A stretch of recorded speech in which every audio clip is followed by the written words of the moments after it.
So in this video, I'll be showing you how I make gbegiri. I'm an Oyo babe and amala gbegiri. We do also known as abola is like one of our staples, one of our main staples. So I just want to show you that it's actually quite easy to make, and I hope you enjoy it. I'm using 2 cups of white beans. You can use any color of beans you have. This is what I had at home. And then I'm just going to soak it in hot water for 5 minutes. And then pause it in my blender for a few seconds. And rinse it like as many times as possible till all the shaft comes out.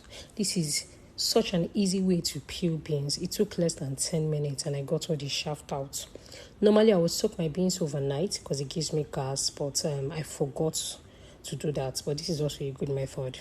And I'm just going to cook that beans in this my old and faithful pressure pot. If you still have this kind of pressure pot in your house, please let me know. And then I just wait for it to whistle 4 times. At the 4th whistle, I know my beans will be soft because I've done this over and over. And then on the side, I'm just boiling my goat meat for my goat meat stew.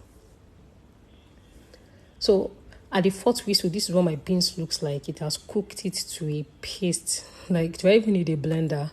If I had an immersion blender, I would probably just use it. But I want my gbegiri smooth, so I'm still going to blend it. Now, back to my goat meat. I'm just going to grill this in the oven for about 20 minutes. Just because I don't like the way it's looking. I want it to have some color.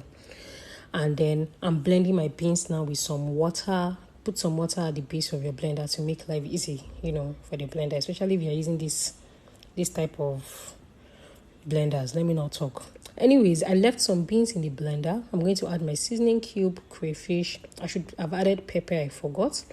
And then I'm just going to blend all of that because I want the gbegiri to be smooth, no lumps. Then I added my chili pepper. I'm going to stir everything, add some water, and then add your palm oil. It's the palm oil that gives it, that yellow color. I usually warm up my palm oil in the microwave when I'm adding it at the end of the meal. I just don't like that raw taste of palm oil. So after you've added it, you can then leave it till it starts to simmer. You can add fish at this point if you want, boiled fish, smoked fish. If you're giving it to a baby, you can add fish so that, it is very nutritious. I'm just going to leave it like this, plain. And once it starts to bubble, it's fine. I just packed it and kept it in the freezer. And anytime I want to cook it, I'll just bring it out and add more water. Because as you can see, it's quite thick. But I like to cook it this way and store it this way. And that's it. Your gbegiri is ready in less than 30 minutes. If you don't have time and you're like, Esther, what's all this shenanigan? You can always use bean powder. And now our goat meat has been grilling. I marinated this goat meat overnight. I was too tired to boil it, so I just left it in the fridge. And it came out really soft, very juicy, and very flavorful. I used male goat meat too. Specifically male goat meat. If you use female goat meat, your goat meat will be very hard. And that's it. Our goat meat stew is ready. I didn't add any seasoning. The stock from the goat meat was fine. And finally, to my amala, making cocoless amala. And basically, you just want to make it like you're making semo. You mix the amala flour with water till you get like a semi-thick, consistency. Consistency, right? And then in a pot of boiling water, you just want to mix your amala and cook it. Add some water and cook it. You don't want raw taste in amala. Cook it till you would know when your amala is still raw.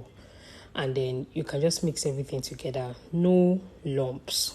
And then we serve it with our gbegiri and the ewedu. I did not show you guys how I made the ewedu. I did not like the color. It wasn't as vibrant or green as I would have loved it.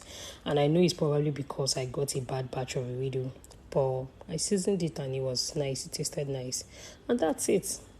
Sunday lunch is ready. Please click like, comment, share, and let me know how you feel about it.